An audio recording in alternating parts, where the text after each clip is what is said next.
Hi everyone, now you're watching my channel. All the content I create myself, new videos every day, so don't forget to like and subscribe. Your support means a lot. Thanks, bye! Inside a packed auction room, laughter erupted when Marcus Reed bid $6,000 on a worthless strip of grass. Bank executive Thomas Whitmore looked him up and down and sneered, "A ditch cleaner like you doesn't belong at a property auction. $6,000. That's your whole life savings." Investors laughed while Marcus's young daughter watched from the back row. Marcus glanced at her, calmly raised his card one final time, and the gavel came down. 23 years later, that same 12-foot strip would bring the bank's $36 million project to a complete halt. What had Marcus seen that none of them could? Stick around, because Marcus's next decision will change everything. If you enjoy stories about quiet people proving their doubters wrong, subscribe and turn on notifications. Now let's return to that cold morning in March 2001 when no one in the auction room believed Marcus belonged there. In the spring of 2001, Marcus Reed was 42 years old and raising his daughter alone in Callaway County, Missouri. His wife Denise had died 2 years earlier after a long illness, leaving him with a 9-year-old girl named Nia and a house that seemed to need something fixed every season. Marcus worked for the county road crew, clearing storm drains, patching potholes, mowing the shoulders of highways, and hauling debris after accidents. It was not the kind of job that earned respect at the bank, and Marcus knew it every time he stood in line to make his mortgage payment while tellers called the men in suits by their first names and slid his receipt across the counter without looking up. The house he and Nia shared sat at the edge of town, its roof beginning to sag, its heater failing more winters than it worked, and its truck carrying over 200,000 miles on an engine that groaned every time it started. Marcus had no real health coverage through the county, no pension he could count on, and no guarantee his seasonal position would still exist the next time the budget was cut. He carried those worries quietly, the same way he carried almost everything else without letting Nia see the weight of them. None of that stopped Marcus from noticing things other people missed. Years of clearing ditches and reading survey stakes had taught him how water moved across land, which roads had been planned and abandoned, and how a strip of ground nobody wanted could still control everything around it. He carried that knowledge quietly, the way a man carries something he has not yet found a use for. The men in suits at the bank never saw him as anything more than a man who fixed roads for a living, and for years Marcus let them believe that was the whole truth. Every month, Marcus brought Nia to the public library while she did her homework, and he spent that same hour buried in old zoning maps and county road records. It became a kind of ritual between them, one that neither of them ever spoke about out loud. Nia would spread her workbooks across the table while her father sat a few chairs down with stacks of manila folders. The librarian pulled from the archive room, and for an hour every week, the two of them worked in a comfortable silence that felt like its own kind of conversation. Once Nia looked up from her books and asked why he spent so much time on papers that looked older than he was. Marcus told her that people with money bought things that already had value, but people without money had to see the value before anyone else did. She did not fully understand what he meant, but she remembered it the same way children remember the things their parents say, without explanation, filing them away for later. Before she died, Denise had given Marcus a fireproof box to keep the family's important papers. She told him that they did not have much, so whatever belonged to this family had to be protected carefully with real proof behind it. Marcus placed the box on the top shelf of the closet and rarely opened it, but her words stayed with him longer than almost anything else she ever said. It was in one of those library sessions that Marcus found a 1956 plan for the expansion of State Route 9. Tucked into the margins of the old survey was a strip of land 12 feet wide and nearly half a mile long, running along the eastern side of the highway. The county had set it aside for the expansion, giving it its own tax parcel number, its own boundary description, and its own separate ownership. The plan itself had been abandoned in 1961, but nobody had ever bothered to dissolve the parcel.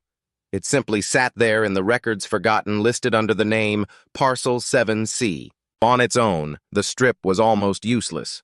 It was too narrow to build a house on, too thin for a store, too awkward for farming or parking. But east of State Route 9 lay hundreds of acres of flat open land, and the county's water and sewer lines were slowly being extended in that direction. Marcus understood that if that land was ever developed, the most direct access from the highway would almost certainly have to cross Parcel 7C.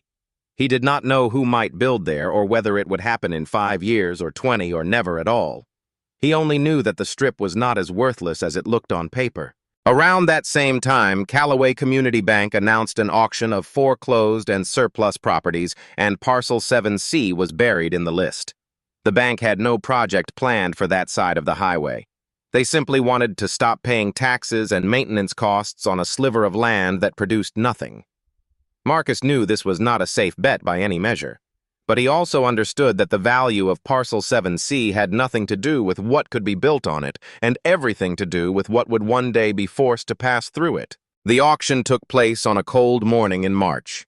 Marcus brought Nia with him, dressed in the cleanest shirt he owned, though the collar had gone soft with age and his work boots still carried stains from the road that no amount of scrubbing could lift. The moment he walked through the door, a bank employee pointed him toward a side entrance and told him maintenance staff used the service door. Marcus held up his registration card and said he was there to bid on property, not fix anything. The man looked at the card, then at Marcus, as if the two things could not possibly belong to the same person. Inside the auction room, investors in tailored suits filled the front rows while Marcus and Nia were directed to the back near the exit, close enough to hear everything but far enough to feel like an afterthought. A server carrying a tray of coffee walked past them twice without offering either of them a cup, and Marcus noticed the way conversation seemed to pause slightly whenever he shifted in his seat, as though the room were keeping track of him without wanting to admit it. Only one person showed any kindness that morning.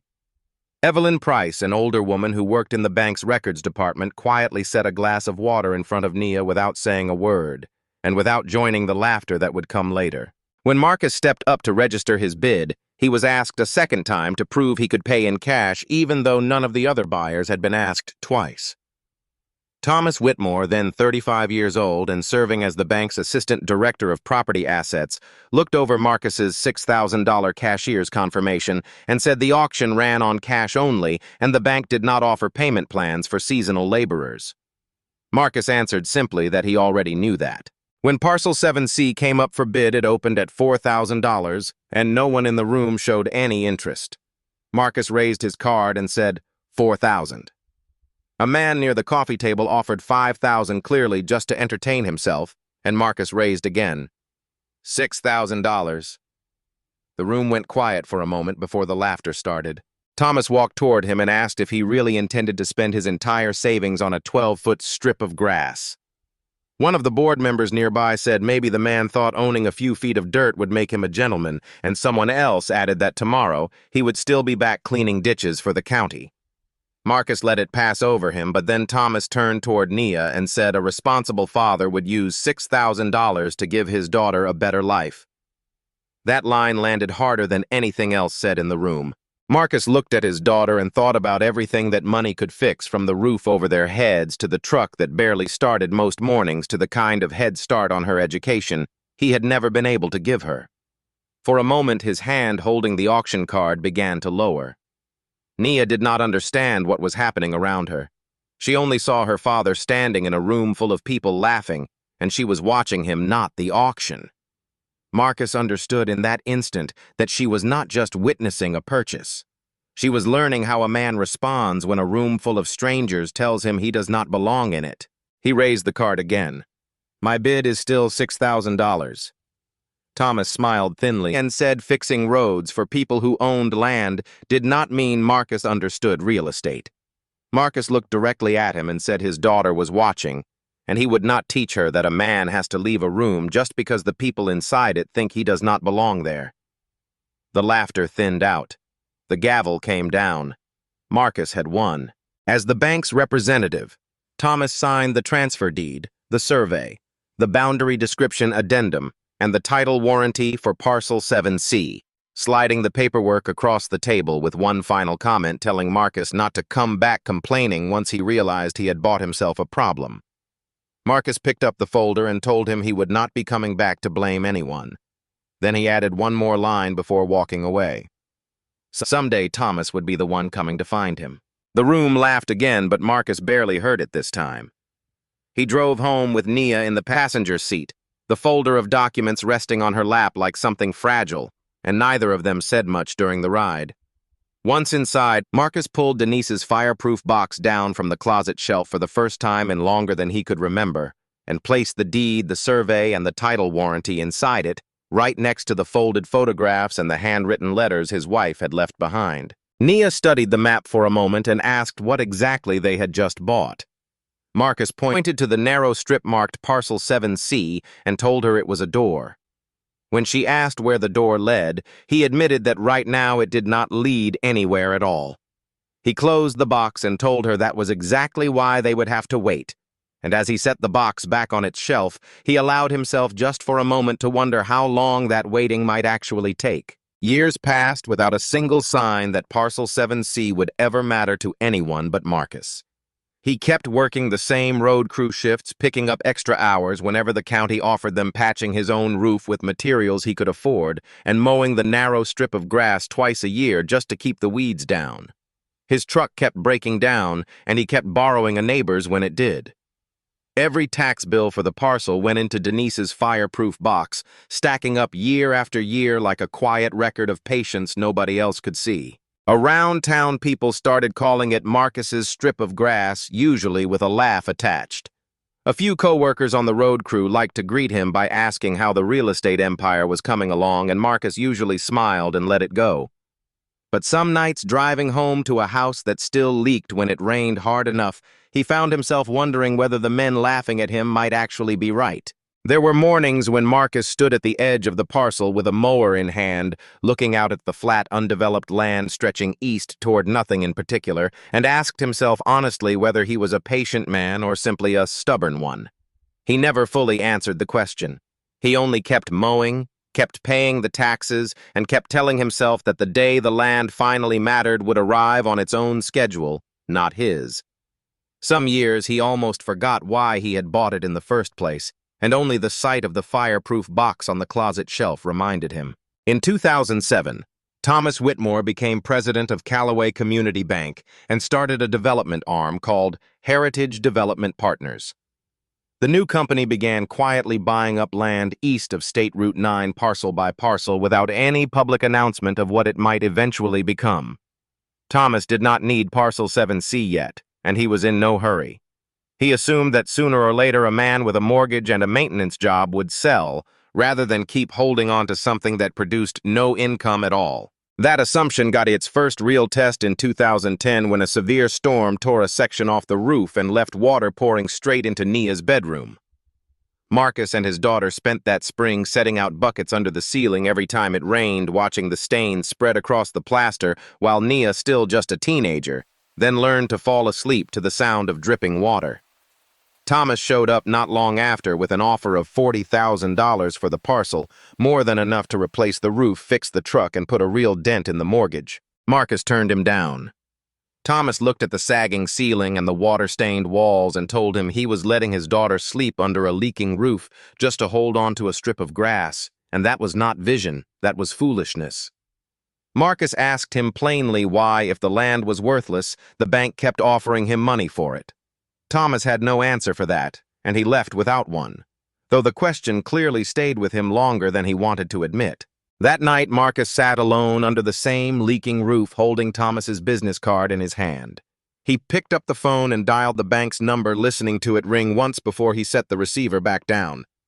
He looked over at Denise's fireproof box sitting on the shelf and put the card away instead. It was the closest he ever came to selling in those early years, and he never told Nia how close it had actually been. By 2015, Nia had been accepted into law school, but did not have enough financial aid to cover it, leaving her facing either a deferral or a mountain of debt she was not sure she wanted to carry. Heritage Development Partners returned with an offer of $150,000, and this time Thomas made sure both father and daughter were sitting in his office when he laid the contract on the desk. His tone carefully rehearsed for the moment. He told Nia that her father could solve her future today if he would just stop pretending to be an investor. Marcus refused to sign. On the drive home, Nia's anger finally broke loose, the kind that had clearly been building for years rather than minutes. She told him he had let people call him a fool for 14 years, and now he wanted her to carry debt just so he could one day prove them wrong. Marcus tried to explain that the parcel could give their family real long-term security, but Nia cut through that argument without hesitation. She told him she needed him to believe in her future right now, not in some future that only existed on his maps. Marcus did not know how to put his deepest fear into words, so instead of explaining it, he simply repeated that it was not the right time to sell. To Nia, that answer only confirmed what she already suspected, that the land mattered more to him than she did. She took out student loans, picked up extra work, and moved out on her own within a few months, packing her room into boxes while Marcus stood in the doorway, unable to find anything that would change her mind. Before she left, she told him that he always said the bank looked down on him, but maybe he was only holding on to that parcel because he wanted one day to stand above them. After she was gone, Marcus sat by himself in her empty room for a long time, the walls still marked with the outlines of posters she had taken down the closet, still smelling faintly of her perfume. He pulled the $150,000 contract out of the trash, smoothed it flat on her old desk, and sat with it until the tears came quiet and unwelcome, the kind of grief he had not let himself feel since Denise died. He had always believed the hardest part of all this would be enduring the bank's laughter.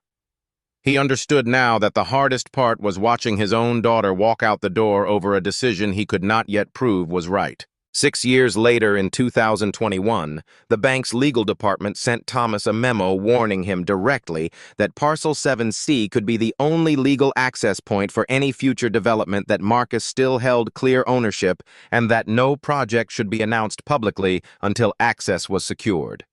The memo warned of serious delay risk if the bank moved forward without dealing with the parcel first, and it went so far as to recommend opening negotiations with Marcus quietly, long before any public announcement was ever made. Thomas brushed the warning aside, telling one of his attorneys that Reed still owed money to the bank, and once enough cash was on the table, the man would sign.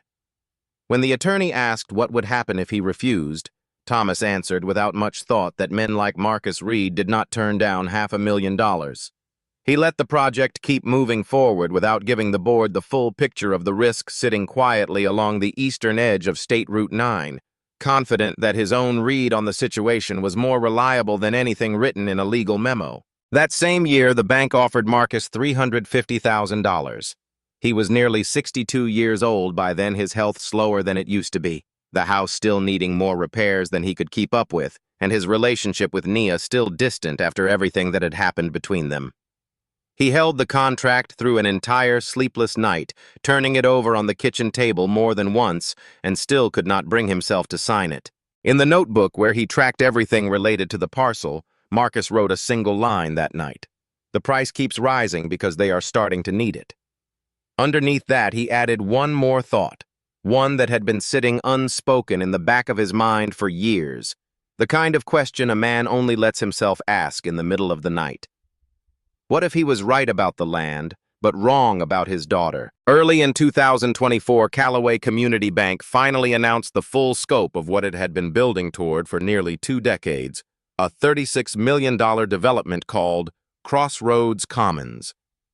The plans called for a shopping center, residential housing, office space, restaurants, a grocery store, parking, and a main access road tying the entire project directly into State Route 9. Local news covered the announcement for days, describing it as the biggest thing to happen to Callaway County in a generation. Thomas appeared on local television calling it proof that people with real vision could turn an empty field into the future of Callaway County. Marcus heard those words on the old television set in a living room that still had not been fully repaired, the same ceiling that had once dripped rainwater onto his daughter's bed, now patched but never quite matching the rest of the paint. The next morning, he drove straight to the county planning office and asked to see the project's access maps. A clerk at the counter assumed he had come looking for construction work and asked if he needed the site foreman's number. Marcus told her he needed the access plans instead. When she asked somewhat doubtfully whether he actually understood how to read them, Marcus answered that he understood enough to know what they were missing. She pulled the file without much more conversation, clearly used to strangers wandering in with questions she did not expect to take seriously. Spread across the counter, the map showed the project's single main access road running directly through Parcel 7C. Without Marcus's consent, fire trucks could not meet code requirements for emergency access. The traffic plan could not be approved. Building permits could not be finalized. Construction financing could not be released, and retail tenants could not sign their final leases. Marcus stood there for a long moment, tracing the narrow strip on the map, with one finger feeling something shift quietly into place after 23 years of waiting. Marcus called Nia, now 32 years old and working as a real estate attorney, a career she had partly chosen so she could finally understand the paperwork that had consumed so much of her father's life. Part of her had gone into that field, hoping to eventually prove him wrong, to sit across a table from men like Thomas and show her father that the world simply did not work the way he believed it did. For years, the two of them had mostly spoken only around holidays, their conversations polite but careful, like people stepping around something neither wanted to disturb. Marcus told her simply that he needed her to look at a map. Nia came home that same week, laid the project's access plan beside the original Parcel 7C deed, and checked the boundaries twice before she said anything, tracing the road with one finger, the same way her father had traced it years earlier in that same living room. "Their only road runs straight through your land," she finally told him. Marcus reminded her that he did not own the project itself. Nia looked down at the narrow 12-foot strip and said quietly that he owned the door. For a moment, Marcus almost let himself believe this was the moment she would finally tell him he had been right all along, that all those years of waiting had just been vindicated in a single sentence. Instead, she closed the folder and told him this proved he had been right about the land, but it did not prove he had been right in how he treated her. Marcus nodded and did not try to defend himself. For the first time since the day she left, he admitted out loud that he had tried to protect her future without ever giving her the chance to understand it. A confession that came out slower and more carefully than anything he had said to her in years. Nia had not forgiven him, not yet, but she agreed to help him review the documents anyway, setting her own conditions for how involved she was willing to be. Whatever reconciliation might come between them was only just beginning, and neither of them pretended it would be quick or simple. Once the planning office required proof of legal access, Thomas had no choice but to summon Marcus to the bank directly. Even now, the front desk made him wait while men in suits were shown in ahead of him. An old habit the bank still had not managed to break, though, this time. Marcus noticed the receptionist glancing at him with something closer to nerves than contempt. When Thomas finally called him back, he slid a check for $500,000 across the desk and told him it was more money than a man in his position could ever expect to earn in a lifetime. Marcus asked plainly what position that was supposed to mean. Thomas answered that it meant a retired laborer still living in a house that carried a mortgage with his bank. Marcus refused to sell the parcel outright. Instead, he offered the bank a right-of-way arrangement on his own terms, $6,000 a month, adjusted for inflation lasting for as long as the road existed, transferable to his heirs, with the bank covering all construction and maintenance costs, while Marcus retained full ownership of Parcel 7C. Thomas laughed in front of the board members gathered in the room and asked whether Marcus really expected the bank to pay back every single month the same amount he had once paid for the entire parcel. Marcus reminded him that in 2001, Thomas had asked whether he had $6,000 to spend. Now he said he was asking the bank the very same question. The laughter in the room stopped, and for the first time in over 2 decades, Marcus watched Thomas's confidence falter, even if only for a moment.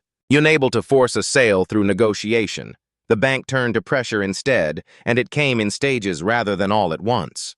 First, Marcus's small business loan on his truck and equipment came due for renewal, and the bank suddenly reassessed his property value lower than before, denied an extension on his line of credit, cited his debt ratio and his age as risk factors, and moved his file into a separate risk management department. The letters arrived one after another over the course of several weeks, each one polite in tone and devastating in effect, until Marcus understood that the bank intended to squeeze him financially long before it ever took him back to court. Only after those weeks of financial pressure had worn him down did the story shift into the local press.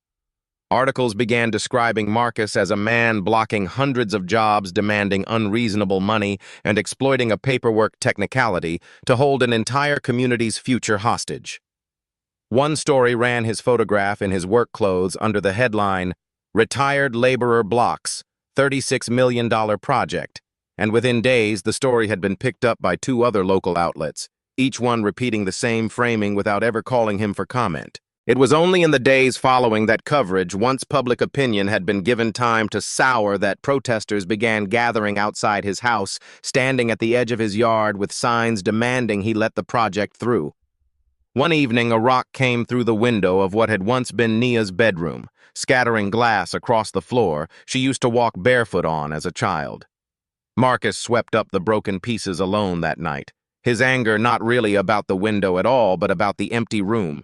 It had shattered into the same room she had left years earlier over a decision he still could not fully explain to her. Even some of his old co-workers on the road, crewmen who had known him for 20 years, started to go quiet around him after the headlines ran, unsure whether to believe what they had read or what they had personally seen of the man for 2 decades. Marcus noticed the change but said nothing about it, focusing instead on getting through each day without letting the noise outside change anything about the decision still sitting in front of him. Thomas did not stop there. He reached out directly to the law firm where Nia worked, a firm that held financial ties to Callaway Community Bank, and pressured them to force her off the case or risk losing her path to partnership. The partners called her into a private meeting and made the arrangement plain without ever quite saying it outright, that continuing to represent her father would not be looked upon kindly by the firm's most important client. Speaking to her privately afterward, Thomas told her that she had already escaped her father's kind of life, and she should not let him drag her back down into it. Nia recognized immediately that Thomas still saw her father exactly the way he had in 2001, as someone who did not belong in rooms like this one, and now apparently he believed the same thing about her. She walked away from her own chance at partnership and stepped in as her father's official legal representative, packing up her office without much hesitation once the choice had been laid out so clearly in front of her. Still, she made her position clear to him. She told Marcus she stood with his right to the land, but that did not mean every wound between them had already healed. Marcus told her he did not need her to forget any of it. He only needed the chance to do better starting now, a promise he made quietly without any of the confidence he usually carried when he talked about the parcel. It was the most honest thing either of them had said to the other in years, and for the first time since she had walked out the door in 2015, something between them felt like it might still be repairable, even if neither of them said so directly. The bank's next move came through the courts. Attorneys for Callaway Community Bank filed for emergency temporary access to Parcel 7C, arguing that construction delays were already costing the project enormous sums of money and that the public interest outweighed one man's refusal to negotiate. This was not a final ruling on ownership, only a request to let machinery through while the larger dispute continued, but Marcus understood exactly what it would mean in practice if the judge agreed. If granted, bulldozers could cross Marcus's land immediately, the road could be built before the case was ever fully resolved, and whatever leverage Marcus had left in the negotiation would effectively disappear the moment the first truck rolled through. The bank could then drag the ownership case out for years, confident that once the road existed, no court would ever order it torn back out, while Marcus risked losing his house before any final judgment ever came down at all. To support the motion, the bank produced a brand new survey claiming the original 2001 deed contained an error that Parcel 7C actually sat 8 feet off from where everyone had assumed, and that the access road ran alongside Marcus's land rather than through it. The survey used a nearby utility pole as its reference point, claiming the original iron stake from 1956 had rusted away and could no longer be relied upon, and that part of the county's old records had been damaged in a flood years earlier, leaving just enough uncertainty for the bank's attorneys to work with. At the first hearing, the judge found that the bank had shown a real risk of significant financial harm and gave Marcus 72 hours to produce more reliable evidence, warning that without it, temporary access would be granted. Marcus left the courthouse that afternoon feeling for the first time in over 2 decades that the ground beneath his feet was no longer as solid as he had always believed it to be, a feeling that followed him home and sat with him through dinner in silence. At almost the same moment, his own loan came due at the bank, tightening the pressure on him from two directions at once. Thomas delivered what he called his final offer: $500,000 an end to any foreclosure proceedings against the house, and Marcus walking away from Parcel 7C entirely, with the agreement only taking effect once the funds and documents were placed into escrow before noon the following day. He set a deadline deliberately tight enough that Marcus would have almost no time to think it over or seek further advice. Marcus looked around at the house that still needed repairs. It might never get the broken window in his daughter's old room, still covered with plastic sheeting, and the stack of loan payments still hanging over Nia from her years in school. For a moment, he felt as though he had pulled his own daughter back into the very struggle she had once fought so hard to escape, and that thought alone felt heavier than anything Thomas had ever said to him across a desk. He signed the agreement. He handed it to Nia and told her to have it transferred into escrow the next morning. She looked at her father's signature for a long moment before he spoke again. "Maybe you were right," he admitted quietly. "Maybe I did not hold on to this land only for our future. Maybe part of me just wanted these people to finally admit they were wrong, and I let that need cost you more than I ever should have." Nia asked if he regretted buying the land at all. Marcus shook his head and told her his only regret was letting her believe even for a moment that the land had ever mattered more than she did. Nia did not tear up the agreement. She placed it carefully inside her bag instead, saying nothing more about it that night, though. Something in the way she held the folder made Marcus wonder if she was already thinking further ahead than he was turning over some idea she was not yet ready to share out loud. The agreement carried no legal weight until it was actually delivered into escrow, and that single fact was the only thing standing between Marcus and losing Parcel 7C for good. Neither of them said it out loud that night, but both understood exactly what was at stake in the hours still remaining. Father and daughter had only one night left before that window closed, and for the first time in 23 years, Marcus felt something in him come close to breaking completely. He sat up long after Nia had gone quiet in the next room, staring at the copy of the signed agreement on the kitchen table, wondering whether 23 years of patience were about to end, not in vindication, but in surrender. Outside, the strip of grass along State Route 9 sat exactly as it always had, narrow and unremarkable in the dark, giving no sign of the battle still being fought over every inch of it. Before she left from the courthouse the next morning, Nia reminded her father of the one detail keeping them alive in this fight. The signed agreement had no power until it was actually placed into escrow, and until that happened, Parcel 7C still belonged to Marcus in every legal sense that mattered. That single fact was the only reason they still had a chance, and Nia intended to use every hour of it. She asked her father one question before they moved any further. What exactly had he carried home the day he won that auction 23 years earlier? Marcus thought of the fireproof box immediately. Together they pulled it down from the closet shelf and spread its contents across the kitchen table, the same table where he had once shown Nia the map and called the parcel a door. Inside were the original deed, the $6,000 receipt, the 2001 survey, the engineer's field notes, and a corrected boundary addendum carrying Thomas Whitmore's own signature, sealed and dated years before anyone had reason to care about a narrow strip of grass. That addendum showed something the bank's new survey conveniently ignored.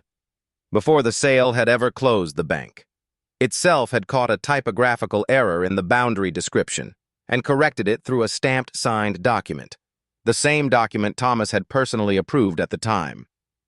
Nia reached out to Evelyn Price, the records clerk who had quietly set a glass of water in front of her at the auction all those years ago and who had since retired from the bank entirely. Evelyn remembered this transaction clearly, even after so many years had passed.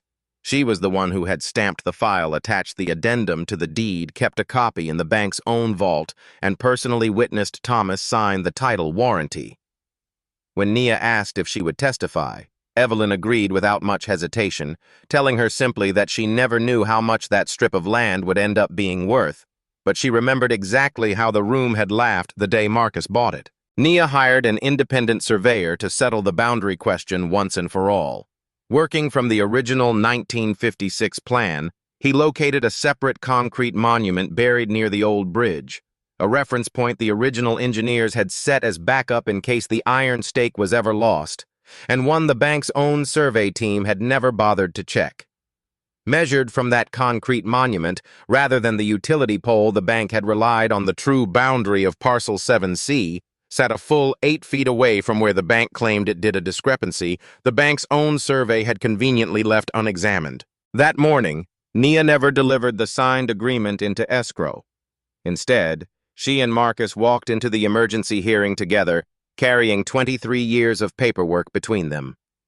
The reversals came one after another, each one chipping away at the bank's position a little further than the last. The bank's attorney presented their new survey first, insisting the road ran alongside Marcus's land rather than through it. Nia called her surveyor to the stand, and he explained plainly how the utility pole reference point ignored a legally established backup monument that predated it by decades. Measured correctly from that concrete monument, the access road for Crossroads Commons ran directly across the middle of Parcel 7C, exactly where it always had. The bank's attorney shifted his argument, claiming instead that the original 2001 deed contained an error significant enough to warrant a formal correction by the court. Nia produced the certified addendum showing the error had already been caught and fixed decades earlier before ownership was ever transferred. Evelyn took the stand and confirmed under oath that she had personally stamped and filed that correction under Thomas's own direction, and the bank had no way to argue against its own seal. With both arguments gone, the bank's attorney called Thomas to testify. He claimed he did not remember the details of a small transaction with a seasonal laborer from 23 years earlier. Nia placed the title warranty in front of him and asked whether the signature on it belonged to him. He answered that it did. She continued without pause, asking whether the bank had received the full $6,000 from her father, whether Thomas had confirmed Parcel 7C as an independent standalone tract, and whether he had personally guaranteed the boundaries described in the attached survey. Each time, after a long moment of silence, Thomas answered yes. Nia let the last answer sit in the room before she spoke again. In 2001, she said her father had been considered qualified enough for the bank to take his money. She asked why in 2024 he was suddenly not qualified enough for that same bank to honor his ownership. Thomas offered no response. Nia turned to face the judge and said plainly that Marcus Reed did not stand beneath the bank.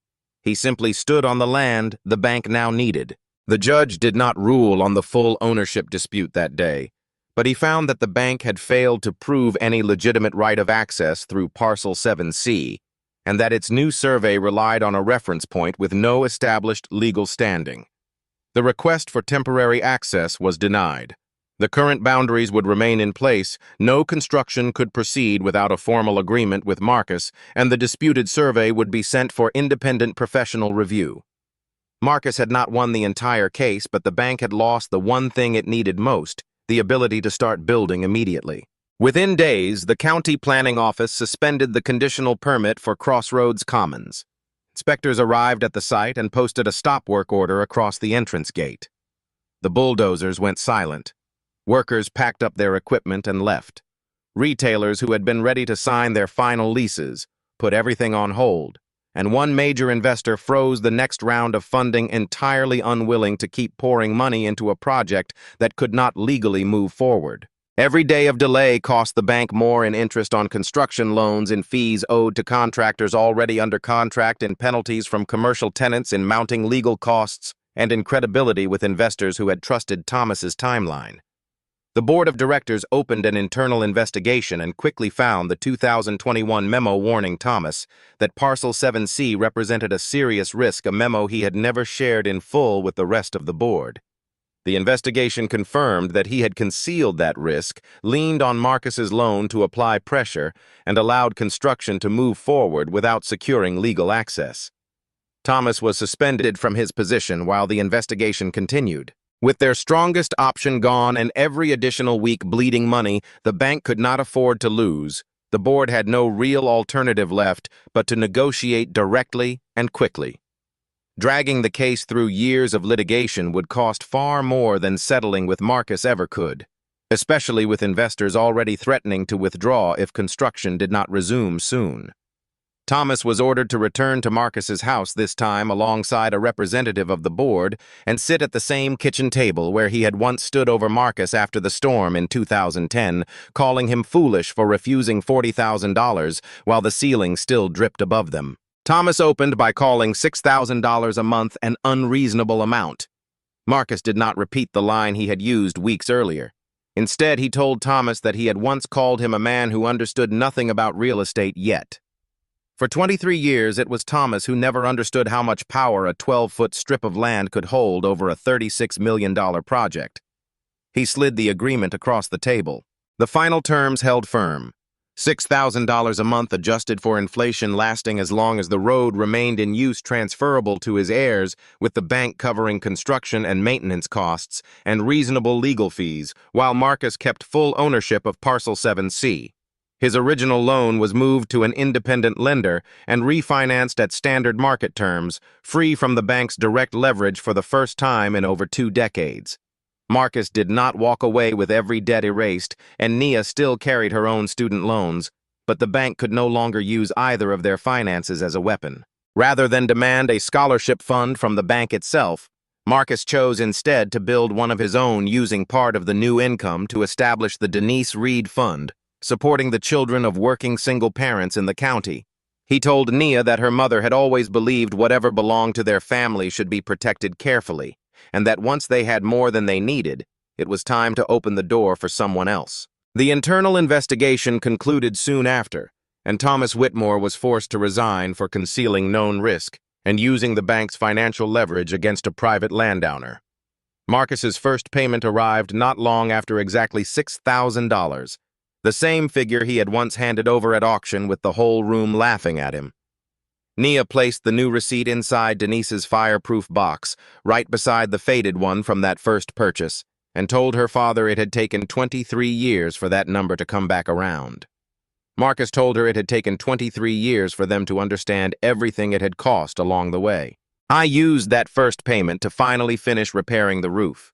He offered to pay off part of Nia's remaining student loans, though she refused to accept all of it, telling him plainly that he could not buy back the years they had spent not speaking to each other. He agreed and said quietly that what mattered now was making sure they stopped losing any more of it.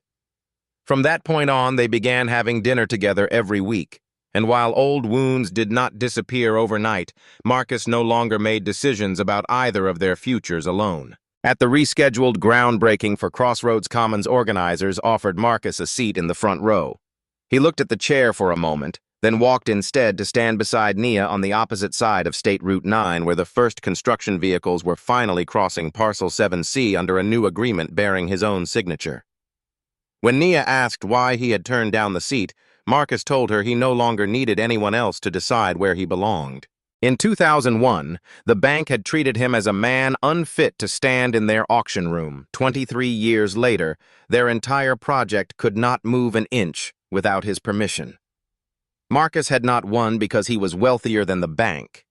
He had won because he saw further than they did, prepared more carefully than they ever bothered to, kept every paper they once dismissed and outlasted, every attempt to force his hand, understanding in the end that no victory means anything if it costs you your family along the way. People can look down on a person's job, their clothes, or where they came from, but none of that gives them the power to define the limits of someone's intelligence, patience, or dignity.